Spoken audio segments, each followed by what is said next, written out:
अखबार चलाया, और इसका जो पब्लिशर जो कंपनी थी वो एजीएल, और इसको ये अखबार इतना क्रांतिकारी था कि 1942 में जो है इस पर प्रतिबंध लगा दिया गया। जब क्विट इंडिया आंदोलन था उस समय अंग्रेजों ने इस अखबार पर पूरी तरह से प्रतिबंध लगा दिया कि अखबार जो है इसको बंद कर दिया जाए, जो कि 1945 तक बंद रहा। तो ये देखने वाली बात है कि एक आजादी के समय जिसको आजादी दिलाने में जिसका सबसे चैनल है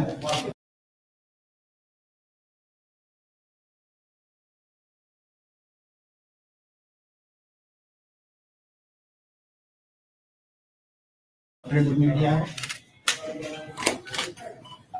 गौरव भाटी जी, रंजन शर्मा जी, अभिमन्यु जी और तमाम मेरे साथी जो मंच पर मौजूद हैं, और तमाम मीडिया बंधु जो आप लोग इतनी कड़कती धूप में हमारी बात सुनने के लिए आए, आप सबका बहुत बहुत धन्यवाद। और आपके माध्यम से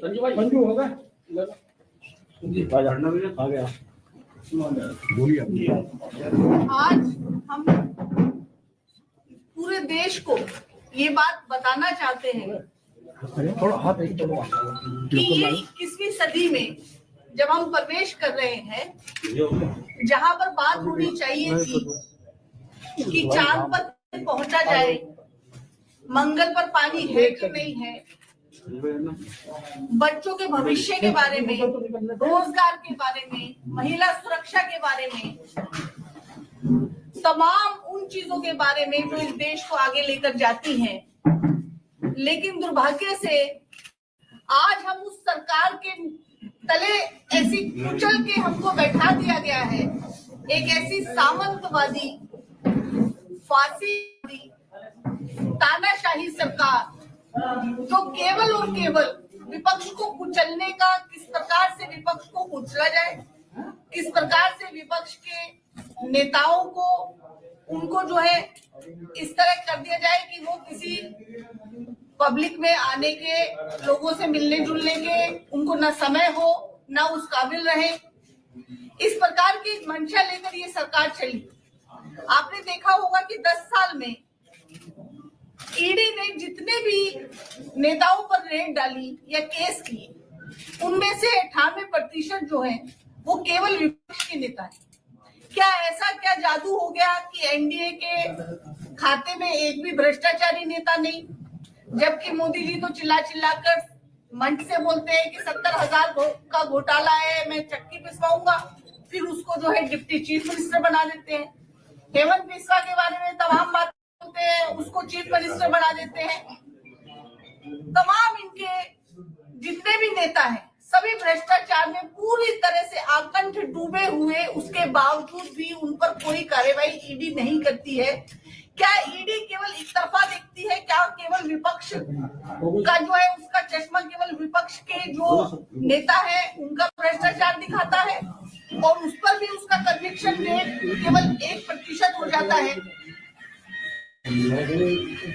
इसी सिलसिले को आगे बढ़ाते हुए हमारे राष्ट्रीय नेता, लोकप्रिय नेता, युवाओं के दिलों की धड़कन और आज के समय में जो सबसे ज्यादा पॉपुलर और देश में चाहने वाला नेता राहुल गांधी, उनको घेरने के लिए उनकी माता जी, हमारी पूर्व अध्यक्षा श्रीमती सोनिया गांधी जी को घेरने के लिए तमाम तरह के हथकंडे अपनाए गए।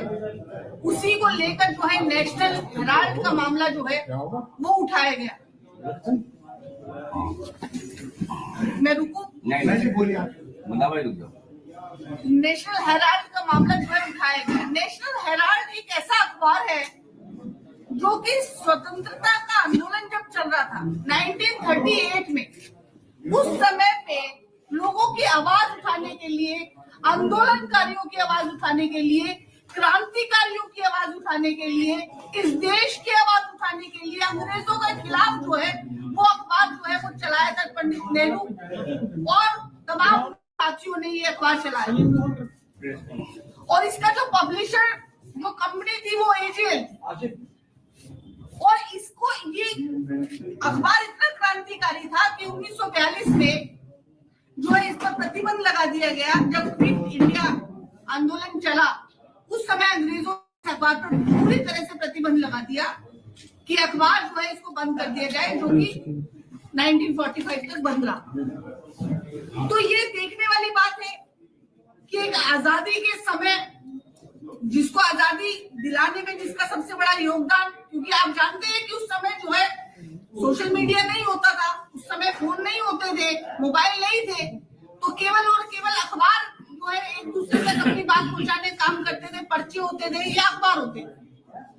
और हमारी जो धरोहर है नेशनल हेराल्ड, जिसने स्वतंत्रता आंदोलन में पूरी सक्रिय भूमिका निभाई और वो किसी प्रकार से घाटे में चला गया, उसके पुनरुत्थान के लिए हमने जो है यंग इंडिया जो है शुरू की और उसमें जो है हमने इसमें जो है हमने इक्विटी ली, उसके तहत जो है ताकि इस अखबार का हम पुनरुत्थान कर सके, जिसमें कांग्रेस ने जो है एजीएल को 90 करोड़ रुपया जो है कुछ करके 1950 से लेकर और आज 2025 तक दिया गया, जो छोटी किस्तों में दिया गया, लगभग 100 किस्तों में जो है इसको इस पैसे, क्योंकि हम चाहते थे कि उस पैसे को वो नहीं वापस करे, इसलिए हमने जो है उसको इक्विटी में बदल दिया, जो कि बहुत ही सिंपल प्रोसीजर है। अगर आप जानते हो सब लोग, तो ये आमतौर पे होता है। जैसे मोदी जी ने वोडाफोन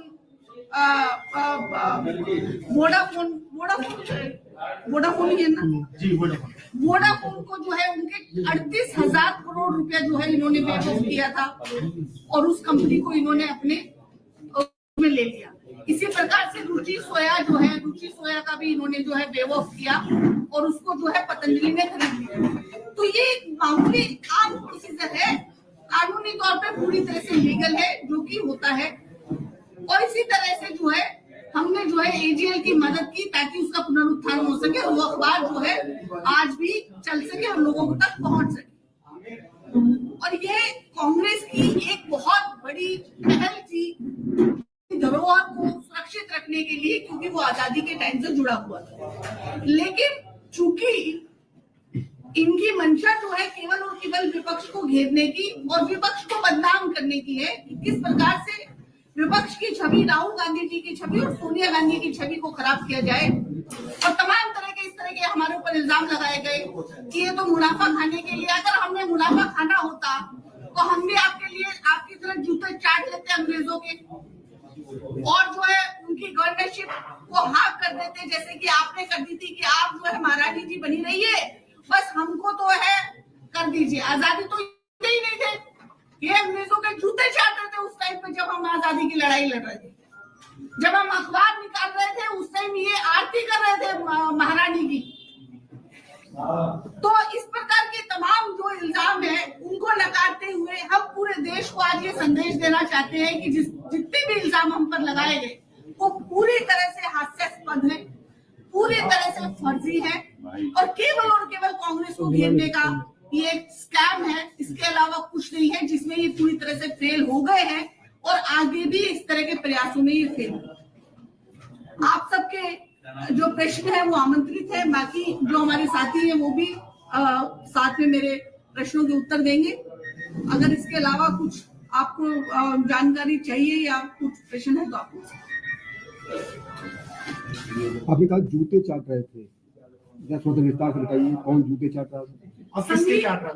संघी है, अंग्रेजों के तलवे चाट रहे थे, उनके जूते पॉलिश कर रहे थे, उनके जूते चाट रहे थे। जिस समय हमारे लोग जो है शहीद हो रहे थे, देश के लिए शहादतें दी जा रही थी, फांसी चढ़ रहे थे, लाठियां खा रहे थे और आंदोलन पे बैठे हुए थे आमरण अनशन तक, उस समय ये उनके अंग्रेजों के जूते चाट रहे थे। क्वीन एलिजाबेथ की बात कर रहे हैं जी।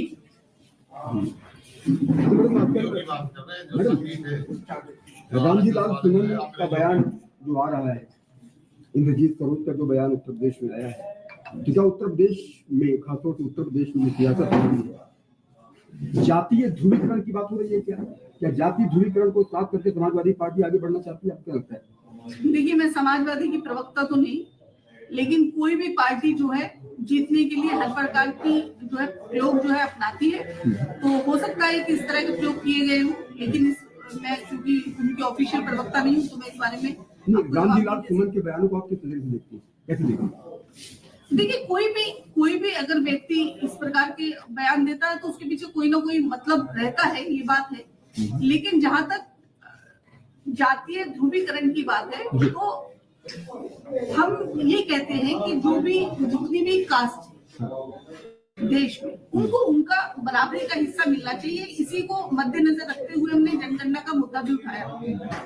केवल जातियों के नाम पर वोट एकत्र कर लेना, उनका कोई एक लेकर वो उनका प्रति जो है उम्मीदवार खड़ा कर देना और वहां से फिर वोट ले लेना, केवल ये उन जातियों के लिए न्याय नहीं। उनका न्याय उन जातियों के लिए जो पिछड़ी जातियां हैं, जिनकी वजह से आज जो है भाजपा जो है सत्ता में है, चाहे वो दलित हो, चाहे वो पिछड़े हो, चाहे वो आदिवासी हो, उनको जो है उनके बच्चे कितना ग्रोथ कर रहे हैं, उनकी बेटियां कितना ग्रोथ कर रही है, वो जो है असली पैमाना होगा ये देखने का कि उन जातियों के साथ इंसाफ हुआ कि नहीं। जो सपा का पीडीए है, ऐसी अति पिछड़े हैं, तो बारे में आप क्या कहेंगे? मंडल आयोग में नायक रिपोर्ट लागू अब तक क्यों नहीं हो पा रही है? मंडल आयोग में अति पिछड़ों को कोई ज्यादा लाभ नहीं मिल पाया अब तक, उसका लाभ कुछ चंद जातियां खा जाती है। देखिए, ये जो है ये समाजवादी की मैं प्रवक्ता ऑफिशियल हूं नहीं तो मैं उनके जवाब नहीं दे पाऊंगी, लेकिन ये है कि न्याय क्यों नहीं आज तक मिल पाया। राहुल गांधी जी ने एक बात कही कि हम कर सकते थे लेकिन हमने किया नहीं, उसके लिए हमें दुख है इस चीज का। लेकिन अब हम चाहते हैं करना कि पिछड़ों, दलितों का, अति पिछड़ों का, आदिवासियों का हम जितना ज्यादा उनका हक उनको दिलवा सकते हैं उतना हम दिलवाते हैं। जहाँ गवर्नमेंट है कांग्रेस की, वहाँ वो क्यों नहीं कर सकते इसको लागू? जहाँ गवर्नमेंट की अति पिछड़ों को वहाँ कर लीजिए।